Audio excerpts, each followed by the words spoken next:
तो नमस्कार सभी को। मेकर्स में आपका स्वागत है। मेरा नाम है आर्यनदीप।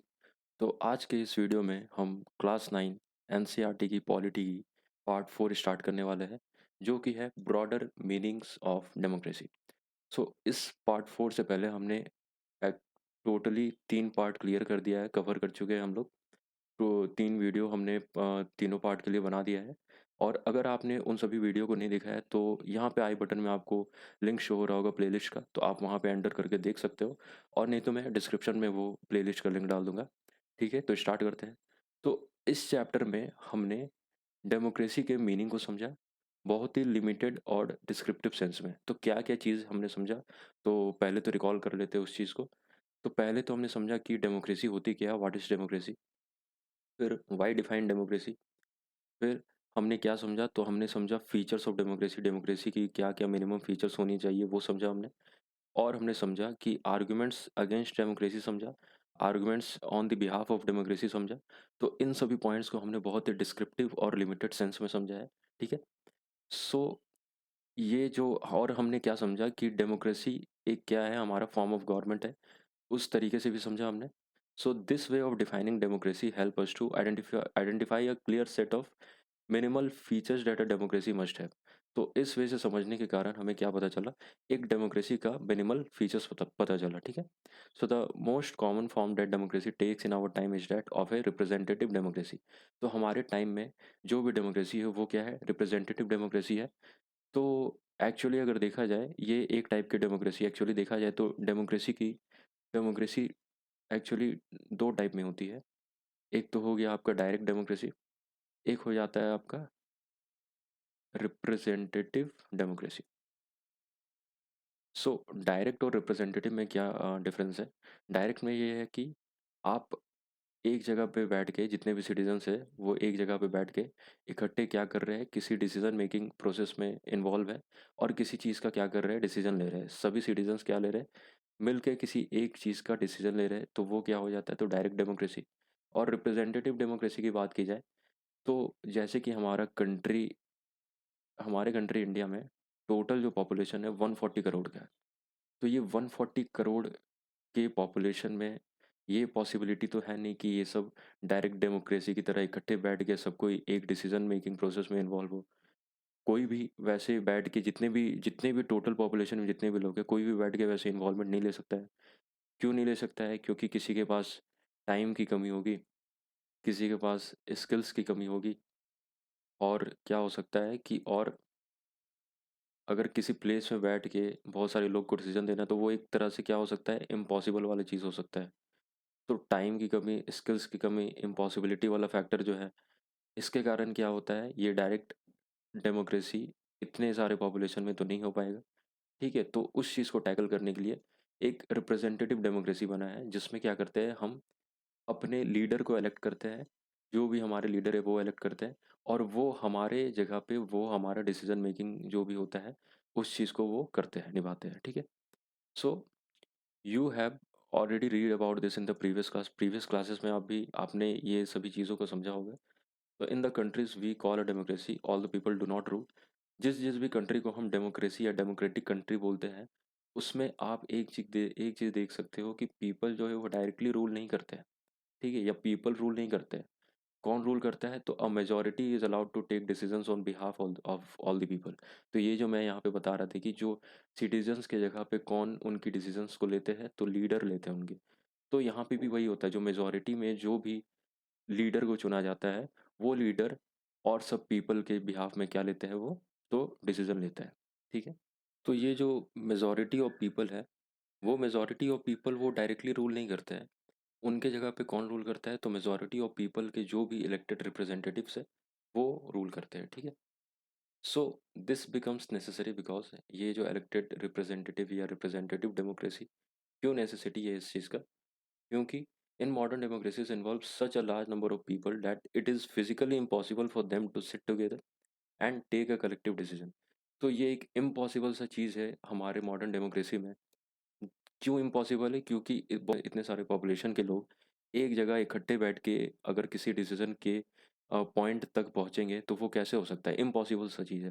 पहली बात तो वो एक जगह में इकट्ठे इतने सारे लोग बैठ ही नहीं सकते, वो तो पहले तो इम्पॉसिबल ही हो गया। और बैठने के अगर मान लो बैठना हो भी गया, तो वो कलेक्टिव डिसीजन हो ही नहीं सकता है, ले ही नहीं सकते हैं, ठीक है? फिर सेकंड पॉइंट है कि इवन इफ दे कुड, अगर वो मान लो बैठ गए और बैठने के बाद वो कलेक्टिव डिसीजन ले रहे हैं, तो सब सिटीजन वैसा नहीं कर सकते। क्यों? क्योंकि कुछ कुछ सिटीजन के पास टाइम भी नहीं है, किन्हीं को डिज़ायर भी नहीं है, इस चीज़ का फ़र्क भी नहीं पड़ता है, और किन्हीं के पास स्किल्स भी नहीं है, ठीक है? सो ये दो मेन पॉइंट है क्यों इलेक्टेड रिप्रेजेंटेटिव या रिप्रेजेंटेटिव डेमोक्रेसी की नेसेसिटी है। So this gives us a clear but minimal understanding of democracy. इस चीज़ से हम डेमोक्रेसी की सबसे मिनिमल अंडरस्टैंडिंग को समझ सकते हैं, और ये क्लियरिटी हमें किस चीज़ में हेल्प करती है to distinguish democracies from non democracy. तो इस चीज़ से बस हम यही चीज़ समझ सकते हैं कि डेमोक्रेसी और नॉन डेमोक्रेसी के बीच में क्या डिफरेंस है। बस बट इससे हम ये नहीं समझ सकते कि डेमोक्रेसी और गुड डेमोक्रेसी में क्या डिफरेंस है। वो चीज़ हम इन सभी फीचर्स में से नहीं समझ सकते हैं, ठीक है? फिर है कि it does not allow us to see the operations of democracy beyond government. इस ये हमें ये भी नहीं अलाउ करता है कि गवर्नमेंट का जो काम है, उसके बियॉन्ड या उसके आगे डेमोक्रेसी की क्या ऑपरेशंस है, ठीक है? For this we need to turn to know the broader meanings of democracy. इसके लिए हमें ब्रॉडर मीनिंग्स ऑफ डेमोक्रेसी को जानना ज़रूरी है।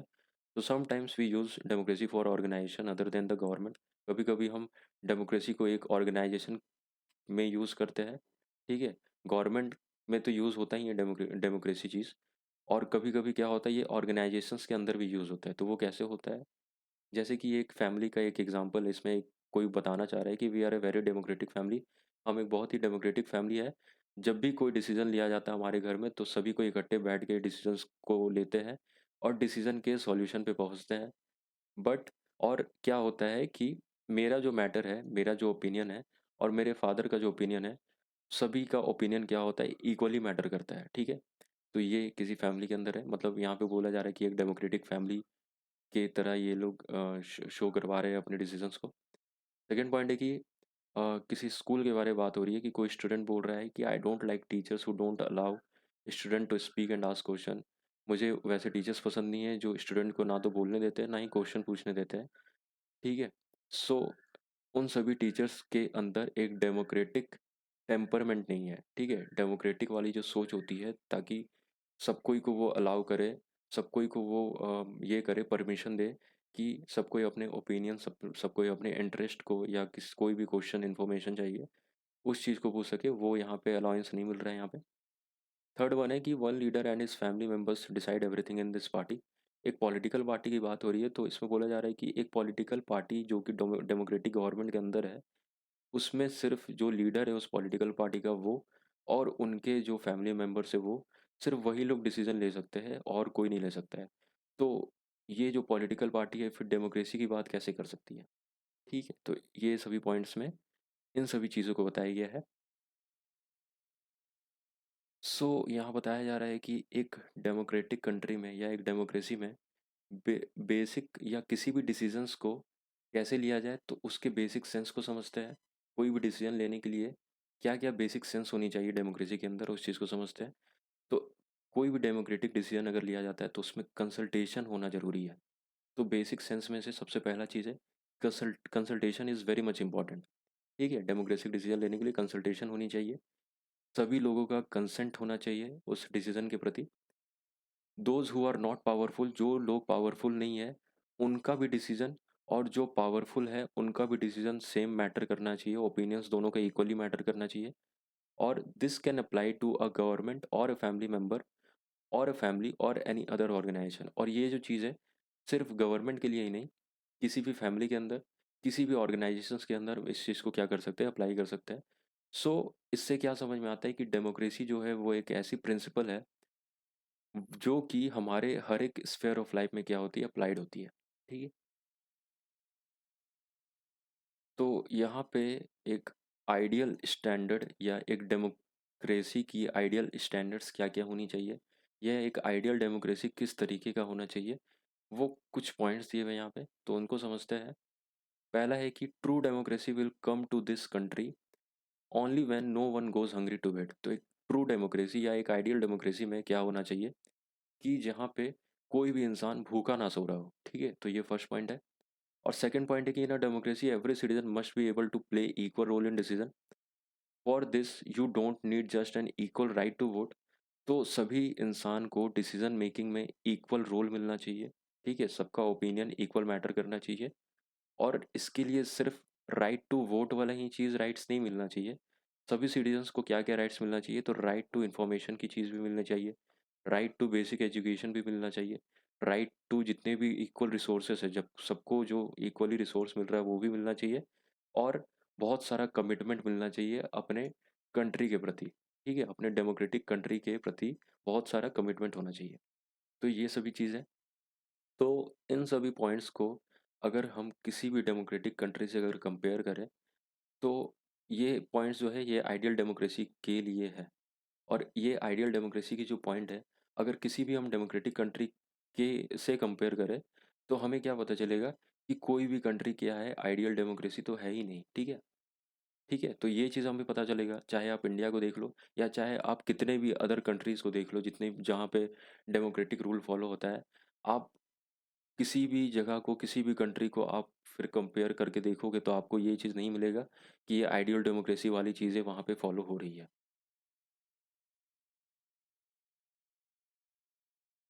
तो यही चीज़ यहाँ पे बताया गया है कि अगर हम इन सभी डिसीजंस को अगर सीरियसली लें, इन सभी आइडियल्स को अगर सीरियसली लें, तो दुनिया में कोई भी ऐसी कंट्री नहीं है जो डेमोक्रेटिक है, जो डेमोक्रेसी फॉलो करती है, ठीक है? So yet an understanding of democracy as an ideal remind. तो आइडियल वे में अगर डेमोक्रेसी को हम समझें, तो हम तब जाके डेमोक्रेसी के वैल्यू को समझ सकते हैं। और हम तब जाके ये पता कर सकते हैं जो डेमोक्रेसी गवर्नमेंट जो है, ठीक है? जो डेमोक्रेटिक वाली चीज़ फॉलो हो रही है, उसमें कितने सारे वीकनेस हैं।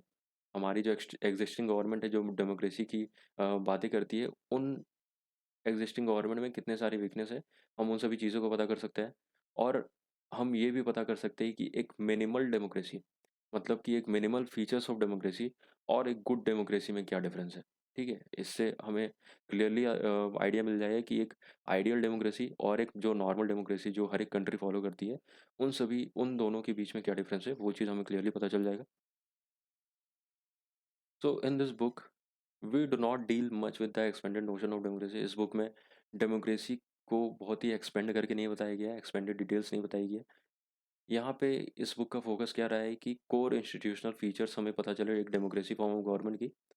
और next year you will read more about a democratic society and ways of evaluating our democracy. तो ये सभी चीज़ें नेक्स्ट ईयर पता चलेंगी। At this stage we just need to note that democracy can apply to many spheres of life. जैसे कि हमने यहाँ पे समझा कि डेमोक्रेसी जो है वो अलग अलग स्फेयर्स ऑफ लाइफ में अप्लाई हो रही है, ठीक है? अलग अलग वे से सब इन सभी डेमोक्रेसी को अलग अलग वे से अलग अलग ऑर्गेनाइजेशन में सोच रहे हैं। तो ये एक पॉइंट हमें पता चला। और क्या पता चला कि democracy can take many forms. Democracy अलग अलग ऑर्गेनाइजेशन में अलग अलग फॉर्म्स के द्वारा हम उस चीज़ को देख सकते हैं, डेमोक्रेसी को देख सकते हैं वहाँ पे। There can be various ways of taking decision in a democratic manner as long as the basic principle of the consultation on an equal basis is accepted. तो एक डेमोक्रेटिक कंट्री में जो कंसल्टेशन वाला प्रिंसिपल है वो equally basis में accept होना चाहिए। तो the most common form of democracy in today's world is rule through people's elected representative. तो अभी के लिए जो सबसे कॉमन फॉर्म है डेमोक्रेसी का वो क्या है, तो इलेक्टेड रिप्रेजेंटेटिव वाला जो है, जो हमने स्टार्टिंग में इस चीज़ को समझ लिया है। तो we shall read more about that in chapter 3। Chapter 3 में और भी इस चीज़ को हम अच्छे से समझेंगे। और यहाँ पे बोला जा रहा है कि अगर कोई कम्युनिटी स्मॉल है, मतलब कि जैसे आप अपना फैमिली समझ लो, तो वो क्या है, एक स्मॉल कम्युनिटी है। तो अगर कोई कम्युनिटी स्मॉल कम्युनिटी है और उसमें अगर कोई डिसीजन लेना है, तो लोग क्या करते हैं, डायरेक्टली डिसीजंस दे सकते हैं, डायरेक्टली अपना अपना डिसीजन दे सकते हैं। बट अगर वहीं पे देखा जाए, इन दी अदर हैंड, अगर वहाँ देखा जाए कि अगर इंडिया जैसी कंट्री जहाँ पे 140 करोड़ की पॉपुलेशन है, तो वहाँ पे डायरेक्ट डिसीजन नहीं हो सकते। वहाँ पे कौन सा डेमोक्रेसी फॉलो होना चाहिए, तो वहाँ पे रिप्रेजेंटेटिव डेमोक्रेसी वाली चीज़ फॉलो होनी चाहिए, जो हमारे कंट्री में फॉलो हो रही है, ठीक है? So all the people can sit together and take decision directly. तो स्मॉल कम्युनिटी में जितने भी लोग हैं वो आपस में बैठ के बात विचार करके कोई भी डिसीजन को डायरेक्टली ले सकते हैं। सो ये जो चीज़ है वो कहाँ फॉलो होती है, तो ये ग्राम सभा में यही चीज़ फॉलो होती है, ठीक है? जो कि गांव में ये ग्राम सभा होती है, वहाँ पे यही चीज़ फॉलो होती है, डायरेक्टली डिसीजन, ठीक है? और बोल सकते हैं डायरेक्ट डेमोक्रेसी वाली चीज़ें फॉलो होती है। यहाँ पूछा जा रहा है कि can you think some of the other democratic ways of decision making. क्या आपको और भी कुछ डेमोक्रेटिक वेज पता है डिसीजन मेकिंग में, मतलब डिसीजन मेकिंग डेमोक्रेटिक वे से और भी किस किस तरीके से लिया जाए? अगर आपको पता है तो आप वो चीज़ कमेंट करके यहाँ पे बता सकते हो। फिर है कि बोलना चाह रहा है कि इससे हमें ये पता चलता है कि कोई भी कंट्री परफेक्ट डेमोक्रेसी नहीं है। कोई भी कंट्री में परफेक्ट डेमोक्रेसी नहीं है, और the features of democracy that we discussed in this chapter provide only the minimum condition. और जो भी फीचर्स हमने डेमोक्रेसी के लिए पढ़ी, जो भी फीचर्स हमने समझा डेमोक्रेसी का, वो एक डेमोक्रेसी के मिनिमम कंडीशंस को सिर्फ बताता है, ठीक है? एंड वो ये नहीं बताता है कि ये सब मिनिमम फीचर से एक डेमोक्रेसी आइडियल नहीं बन सकता है। आइडियल तब बन सकता है जब हम उस डेमोक्रेसी के वीकनेस को समझें और वो वीकनेस को हम स्ट्रेंथ करें, उस वीकनेस पे हम कांस्टेंट अपना एफर्ट लगाएं, ठीक है? तो वही आगे मैं ये पॉइंट बताना चाह रहा है कि ये जो है आइडियल डेमोक्रेसी नहीं कहलाएगी, जो भी मिनिमम कंडीशंस वाली चीज़ है इसको हम आइडियल डेमोक्रेसी नहीं बोल सकते हैं। Every democracy has to try to realise ideals of the democratic decision making. और हर एक डेमोक्रेटिक जो कंट्री है, सब सब डेमोक्रेटिक कंट्री को क्या होना चाहिए, एक आइडियल डिसीजन मेकिंग वाली प्रोसेस होनी चाहिए वहाँ पे, ठीक है? तो ये एक ही बार में अचीव नहीं हो सकता है, अचीव नहीं किया जा सकता है। वो कैसे अचीव किया जा सकता है? तो by constant effort. Constant effort effort हमें लगाना होगा to save and strengthen democratic forms of decision making. Decision making में हमें कांस्टेंट एफर्ट लगाना होगा। हमें डिसीजन मेकिंग को और भी मजबूत करना होगा, स्ट्रेंथ लाना होगा उसमें। So what we do as citizens can make a difference to making our country more or less democratic. तो सिर्फ यहाँ पे गवर्नमेंट का ही काम नहीं होता है या पॉलिटिशियन का ही काम नहीं होता है कि वो डिसीजन मेकिंग वाली चीज़ में आगे बढ़ चढ़ के हिस्सा लें। ये जो हमारे जो कंट्री के जो भी जितने भी सिटीजन्स हैं, सभी सिटीजन्स का इक्वल रोल है कि वो एक डिफरेंस पैदा कर सके, वो डिसीजन मेकिंग वाले प्रोसेस में और भी अच्छे तरीके से उस चीज़ को क्या कर सके, स्ट्रेंथ ला सके।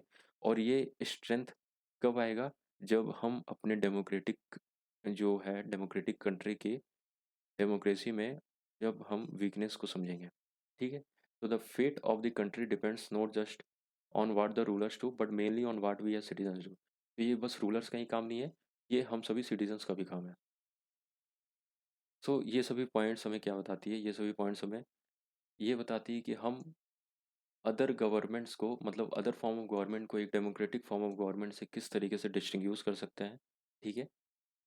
अदर फॉर्म ऑफ गवर्नमेंट कौन-कौन सी होगी? जैसे कि monarchy, dictatorship, one party rule. ये सब में क्या होता है? ये सब में कोई भी सिटीज़न्स पॉलिटिक्स में पार्ट नहीं कर सकते हैं, ठीक है? पॉलिटिक्स में पार्टिसिपेट नहीं कर सकते हैं, ठीक है? तो वो non democratic form of government में होती है। डेमोक्रेटिक में वो चीज़ नहीं होता, डेमोक्रेटिक में सब पॉलिटिकल सिस्टम सारा चीज़ होता है। तो in fact most non democratic government would like citizens not to take part in politics. तो जितने भी नॉन डेमोक्रेटिक है वहाँ पे वो गवर्नमेंट क्या चाहती है कि कोई भी सिटीजन पॉलिटिक्स में पार्ट ना ले, but democracy depends on active political participation. और डेमोक्रेसी में क्या चाहिए? पॉलिटिकल पार्टिसिपेशन चाहिए। पॉलिटिकल पार्टिसिपेशन से ही क्या होगा? हमारा जो डेमोक्रेसी है वो क्या बन सकेगा? आइडियल बन सकेगा, ठीक है? तो अभी भी हम आइडियल डेमोक्रेटिक कंट्री नहीं है, हम बन रहे हैं, ठीक है? तो हर एक डिसीजन मेकिंग में जब तक हम सुधार नहीं लाएंगे तब तक वो हमारी डिसीजन मेकिंग आइडियल डेमोक्रेटिक की ओर नहीं जाएगी, ठीक है? So that is why a study of democracy must focus on democratic politics. तो स्टडी ऑफ डेमोक्रेसी होनी चाहिए जिससे हम ये समझ सकें कि डेमोक्रेटिक पॉलिटिक्स क्या होती है। तो आई होप ये चैप्टर आपको क्लियरली समझ में आ गया होगा। और अगर आपको इस चैप्टर से रिलेटेड किसी भी पॉइंट में किसी भी चीज़ में दिक्कत आ रही होगी तो आप वो मुझे कमेंट करके पूछ सकते हो, ठीक है? और अगर आपको ये सब वीडियो अच्छा लगा हो इस चैप्टर का तो आप इस वीडियो को लाइक कर दें। अगर आपको हमारी चैनल से रेगुलर कंटेंट चाहिए, रेगुलर नोटिफिकेशन आपको मिलते रहे इन सभी कंटेंट से रिलेटेड, तो आप इस चैनल को सब्सक्राइब कर दें, ठीक है? और कोई भी प्रॉब्लम हो रहा हो तो आप क्या करें, कमेंट करें, ठीक है? तो आज के लिए बस इतना ही। अब नेक्स्ट वीडियो में हम चैप्टर 2 से स्टार्ट करेंगे, ठीक है? तो till then keep learning, keep exploring and keep reaching the stars. Thank you and have a great day.